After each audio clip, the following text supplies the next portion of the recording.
fall on mill, and around here it looked like that.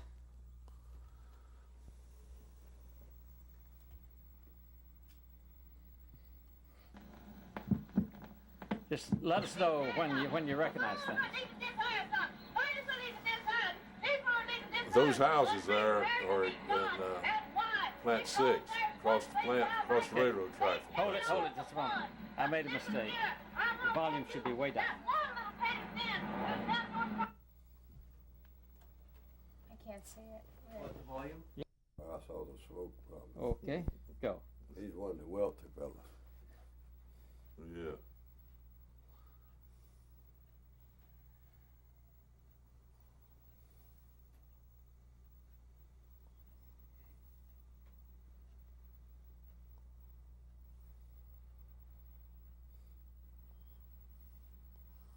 There's the scabs going in.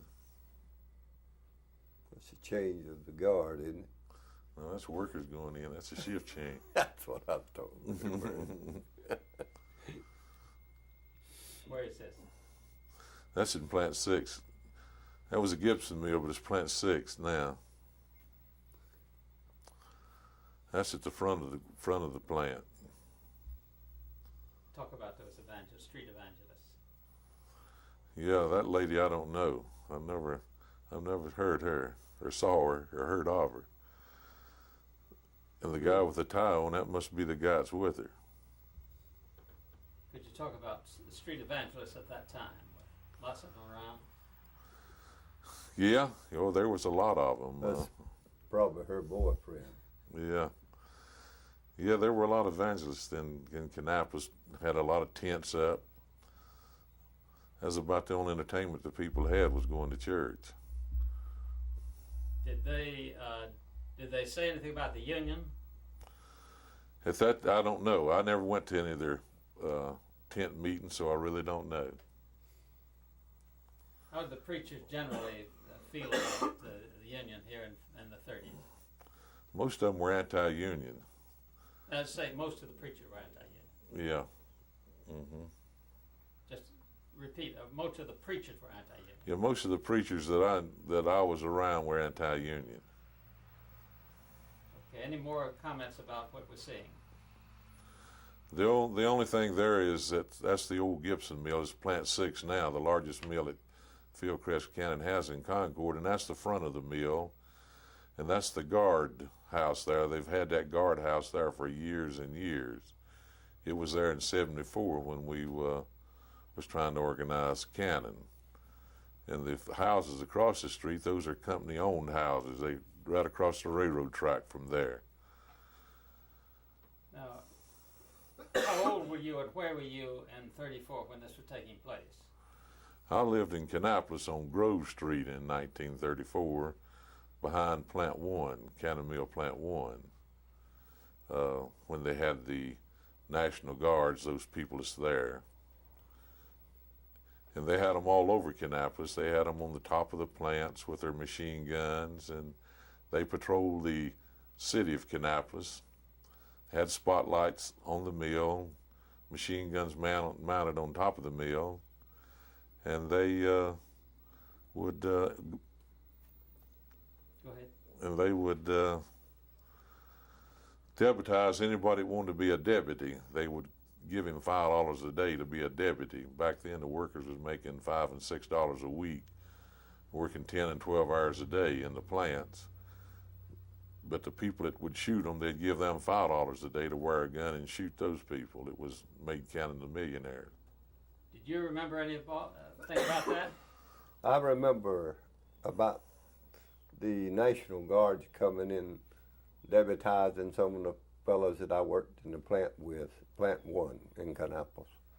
And this feller, Bob Ford, happened to be a deputy, which is a friend of mine today and then. And his brother got to be a police officer later.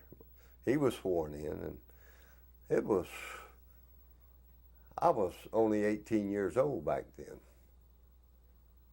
in 1934. So it looked like war to me down there. National Guards out there and everything, and you couldn't even walk up to the YMCA I don't know if I was a member of the YMCA at that particular time or not. I don't think I was. But nevertheless, I went up there. It was a public thing. And they'd stop you. If you was walking, they'd stop you. See what business you had going up that way or walking or this or that. I don't know if they even allowed any vehicles up that. They had it blocked off, didn't they? But I imagine Mr. Cannon, maybe Mr. Brown, the superintendent, possibly they might have got through, but they were strict, really strict. Bob, do you have anything to say about that?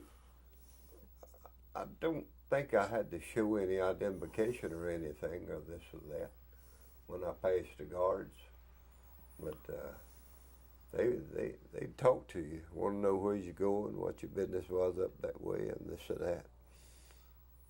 I recall telling them that I was with a cousin of mine, Ernest Taylor, at that particular time, and there was a theater up there. We could have been going to the theater, or we could have been going to the YMCA. That was a big hangout there. Come in. Let him come on in. That's probably William. Yeah, that's William. Time I was around between 11 and 12 years of age, they never stopped me or talked to me about it. But I saw them stopping and talking to workers at that time, wanting to know where they was going, what they were going to do. It was the same thing, I imagine, that we went through in Kannapolis, that the people in Germany went through in the concentration camps. I can't. Well, I don't believe Germany was as rough as. I think we'd have been better off under Germany than we'd went under Cannon. Who brought the troops here? Charlie Cannon. I want you to repeat my thing. Well, Charlie Cannon brought the troops here. Yeah, Charlie Cannon brought the troops here. Charlie Cannon controlled everything in Cabarrus County, the county commissioners, the sheriff, so whatever Charlie Cannon wanted, Charlie Cannon got. All he'd have to do is just tell the sheriff to call in the National Guards, and he would order them to come in. Chances are the governor of North Carolina sent the National Guards in, as you possibly know. And Cannon and those, they pretty well run not only the county and the textile plant, but they pretty well voiced the state, didn't they? Whatever. They played heavy politics, put it that way. Whatever they wanted, they usually got. Could you tell us where you were, Bob? Where was I at that time? My family lived in a mill house over there on Grove Street, which was about 2,000 feet behind Plant 1.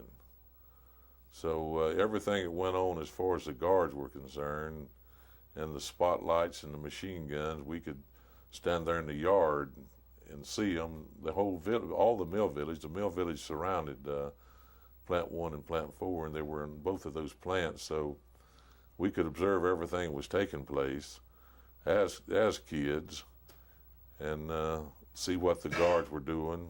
The spotlights was on at night, making circles around the village to see if there was any movement in the mill villages.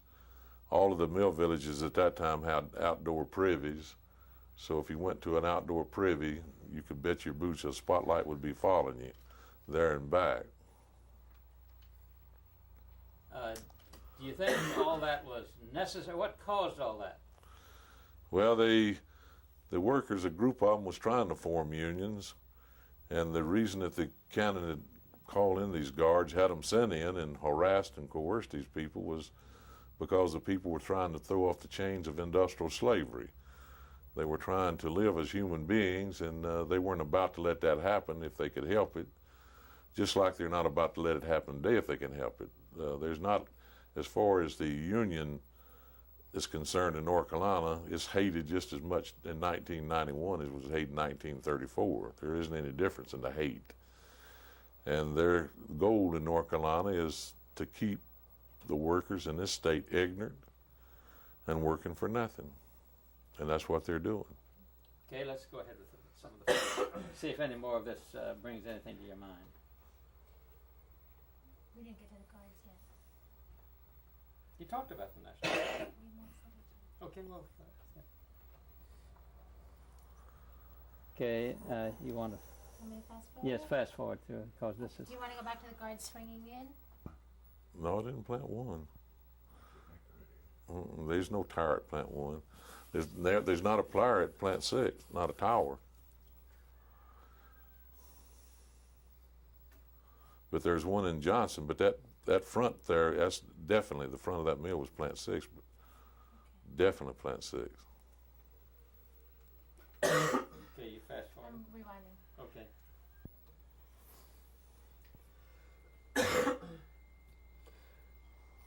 You all right, William? I'm taking-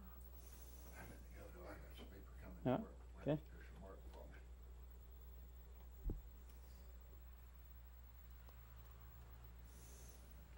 There we are. Amarillo Hall. Yeah, that's Kannapolis there. That's Amarillo Hall. Amarillo Hall. Yeah, and that's plant 1, the main office.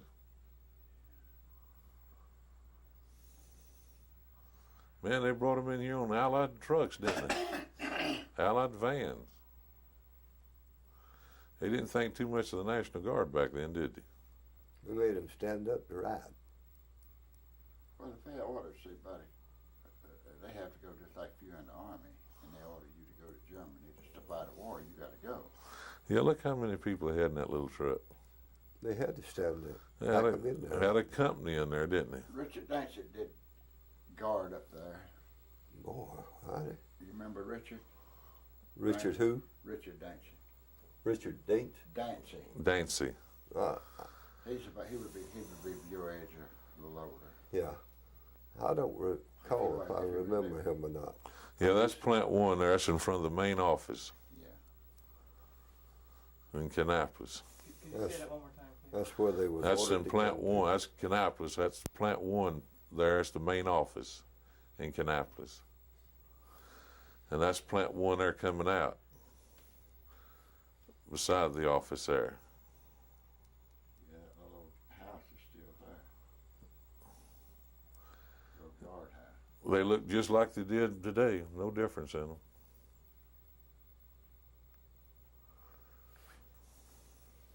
Do you recognize any of the people? I'm gonna take it a good look, see if I can recognize anybody.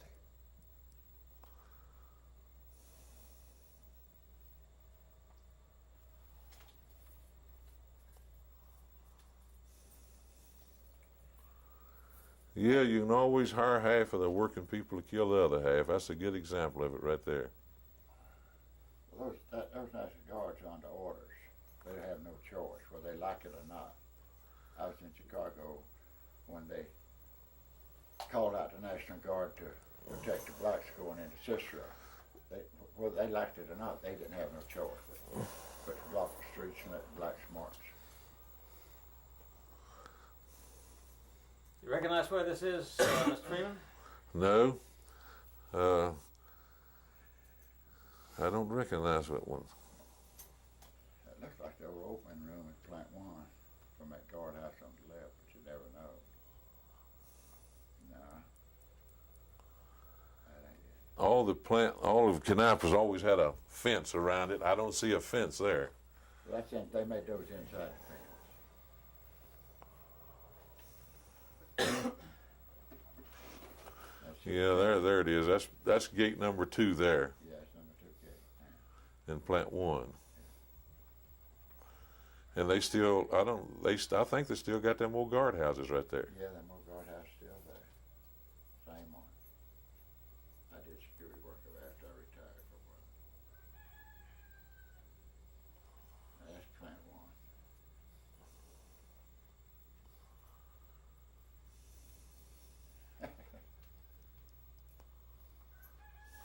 What was going on, Mr. Freeman, that you think caused them to make this great expensive effort? The employees was working and starving. They were just existing. Back at that time, most of the employees was making $6 and $7 a week, and they only got paid every 2 weeks. Their take-home pay for weavers back then was around $15 every 2 weeks, $14, $15. Well, this was after the NRA, though. Well, there wasn't no change in No, pay. NRA was in No, NRA came in summer of 33. I might Yeah. maybe you're right. WPA, You know, see that was them work for airplanes dollars. flying? Yeah. Now we're into this is the funeral at Hunyapath. Do you remember hearing about all those deaths at Hunyapath? No, I'm not familiar with that. Working. Okay, I'm sorry. Sorry to I hold can't it. be no Hold it just a minute. All right, Phil, come back to see I you. remember my uncle and them talking about it. I come up here during high school. When I was in high school, I'd come up here during summer work and go back. Okay, well, okay, thank you. Be good, Wade. Come to see you. Okay, You know, last time I was here, they did identify someone that they didn't identify this time. Okay. So I'll go back. okay. You may be able to spot this fellow this time. Who was it? Who identified him? Do you know? In Kannapolis in 1937. That's when it went up to a quarter, 25 cents. And Cannon had a petition going around. The people were signing it, saying they didn't want the 25 cents. It would bust Cannon. Cannon would go broke.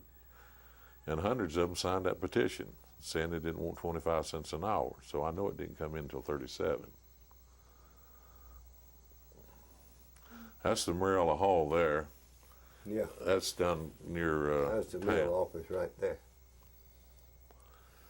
Could you tell us more about what happened in Mariella Hall? Well, the Mariella Hall was what Cannon had set up for people that didn't have didn't live in a Cannon home, a Cannon house that they'd brought in here from Georgia. They was paying $10 a head to bring them in to go to work in Cannon Mills. So they had two. They had the Mariella Hall and another hall, and one of them was for men and one of them was for women. They didn't have the men and the women in the same place unless it was man and wife. So they had one down near Plant 4, then they had this one up here at Plant 1, the Mariella Hall. So that was all controlled by Cannon, and the purpose of it was to provide housing for his employees he brought in here until he could provide housing for them, until they could find housing. There wasn't too many rental houses in Kannapolis at that time. Most all of it was Cannon Mill houses. Should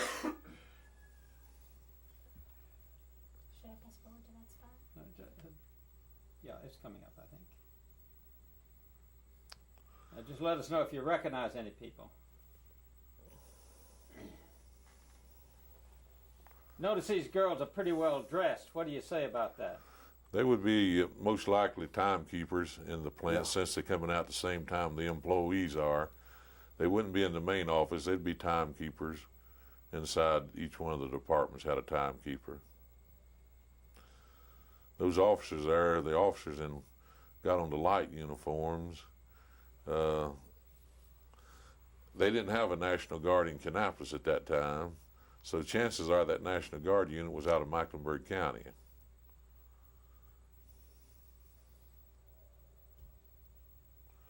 They all noticed they all got on World War I helmets. I'm just trying to figure out why they had those packs on their backs. Well, they probably was camping out. They set up, I imagine they were camping out inside the plant there and on top of the mill, and those were probably pup tents.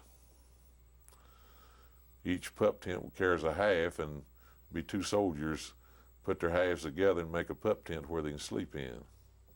And I would imagine that's what that is. They certainly didn't have no place here for them to sleep. They didn't have no hotels. There wasn't no such thing as a motel back then. And there wasn't a hotel in Kannapolis. The only thing they had was the YMCA and the Mariella Hall. So there was no place for them, and they had to camp out. So chances are those are backpacks. That man standing there with that tie on looks like old man the wholesaler. It was a overseer over in the spinning department. Chances are, Superintendent. yeah, I remember him. Yeah, that's chances are it was. And what was the relationship between I mean, you notice those fellows got bayonets on their guns? Did you remember that they had fixed bayonets like that? Oh yeah, they were combat readiness, just like they were going into combat. But the people there themselves didn't have anything. They had no guns, no knives, no weapons or anything. They were just like you see coming out of that plant. People was in there working. The strike here was not no success. They never did get these people out. They stayed in there. And they never was a threat to anyone. As you can see by coming out there, those ladies, they have no weapons on them, and the men have nothing. As a matter of fact, they look to me like some of them would hardly get home. But now, the present administration has been using the mills, has been using this and other things like that to say that the union always brings strife. Well, Look at me when you talk about that. yeah, the state of North Carolina is dedicated to proposition that all people are born ignorant, and they're dedicated to keep them that way. So the only way that you can, when you can't see something, they have to dream up a story. They draw up monsters, such as the union is monsters. The people that's saying that, they don't know what a union is. They've never worked in the union, but they're just talking. People that comes in there is hired by the company to come in there and put all these lies so they can keep these people in industrial slavery. The amazing thing about it is the people themselves never figure it out. That's the amazing thing. Just like here in Cannon in this last campaign, where they stole their money, their pensions, double and triple their work assignments, cut their wages $50 and $60 a week. They were the thieves that was robbing the people, but they turned it around and made the people think it was a union that was robbing them. And that's strictly ignorance. And then they appropriate millions of dollars every year for education in North Carolina under the pretext of educating them. But our SAT scores go down every year. We're next to the most ignorant state in the nation. Georgia's ahead of us. So the thing is, here is not more money to pour down the hole for education. What we need is to change the complete educational system. The people's overeducation should be changed, because the ones that they're trying to teach are more educated than the people that's being paid to teach them. And until the people wake up and realize that they're nothing but just a bunch of industrial slaves, nothing happen here. Now, both of you went to school in Kannapolis. No, this area. I never did go to school in Kannapolis. You did. Other than the textile school with Cannon Mill. Tell about where you went to school and. I'm from Chesterfield County, South Carolina. I went to a school named Black Creek. That was the school I come up in. Finished the 7th grade at Black Creek. And worked on the farm for my father down there till I was 18 years old, and came to Kannapolis in August of 1934, and was hired in number 5 weave room to go to work by overseer's name there was Vic Chisholm, and the foreman's name was Jim Brinkley. Now, how did you get that job? Superintendent M.M. Payne. He was superintendent over weaving at that particular time. And you could get a pass off of him. You couldn't get in the gate without you having a pass. And if you got a pass off of the superintendent, you could go inside the mill and see the overseers in each department, in the weaving department. That's the only place you could go with that. I don't know, you could have went other places maybe with that pass, but I went to the weave room. My cousin was with me, and he took me to number 5 weave room. And Big Chisholm asked Jim Brinkley, which was the foreman, if he could use me in any way. And he said, yes, but I need him on the 2nd shift for a filling boy. That's the way I got hired. I was hired then, and put the roll in a filling box from spinning room to the weave room, hauling filling, and laying up in the boxes for the weavers to use. Now, you'd had no training, had you? Had no training whatsoever, but I become, so Jim Brinkley stated that 6 months later, the best filling boy ever went in a weave room. Jim Brinkley stated that. He in fact, I thought I had made superintendent. He appointed me to head filling boy, but he didn't raise my pay any. I still made the 30 cents an hour. I believe that was correct. And but I became Jim Franklin, the foreman, my foreman's pet. He said I was the best come off of the farm. I didn't know nothing but to work. That's all I knew. I was about half wild when I come here. I'd never been to town but about a dozen times. And when I got to Kannapolis, I was almost wild. And things really excited me around. Well, now, when you got into the mill in that August, and then the strike came on in September, tell about that.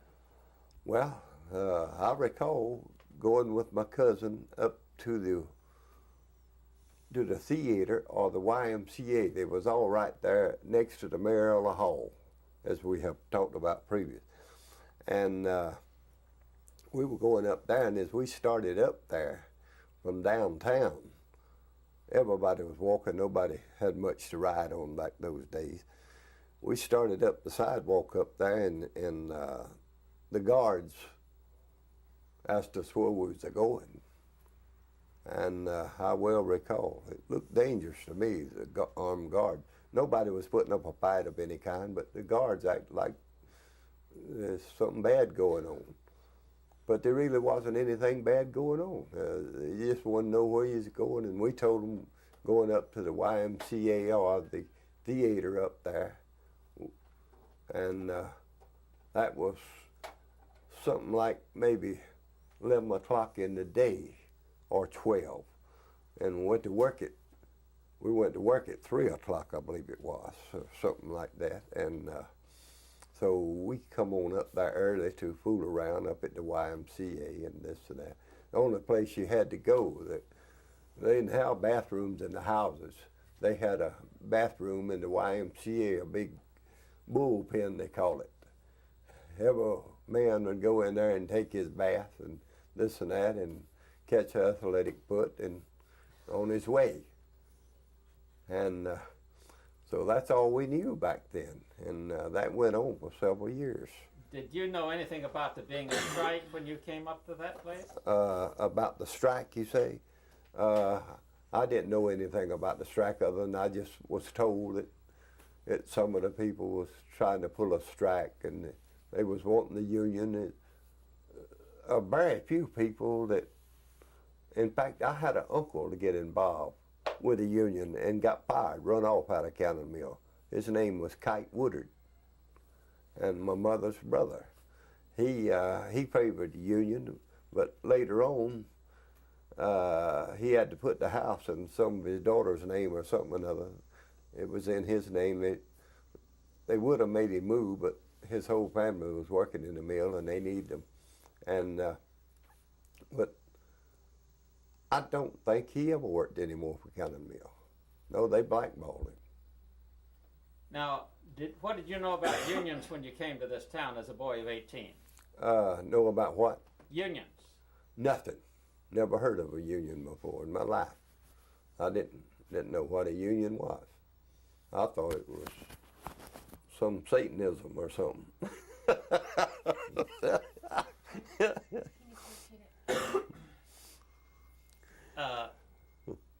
Could you say that again?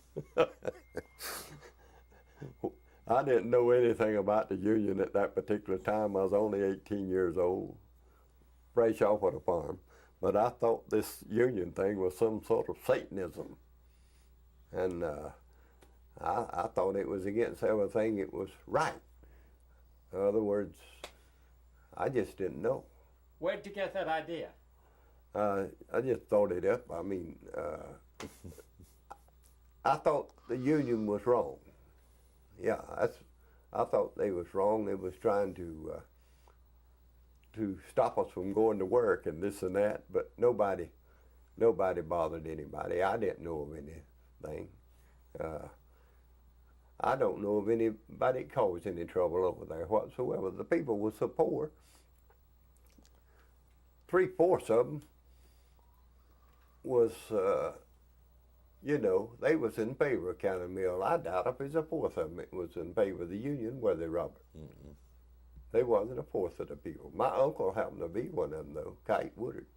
And he lived on Maple Street in Kannapolis over there, down Do you know where he got his ideas from? I don't know. He's deceased now, been dead a long time, but he was a good man, and I don't know where he got his ideas from. In other words, I was afraid to let anybody around Kadapa see me talking to him after then. I was afraid of him because he got in trouble, lost his job, and I didn't want to lose mine. Yeah, I was afraid of the union. Yes, sir.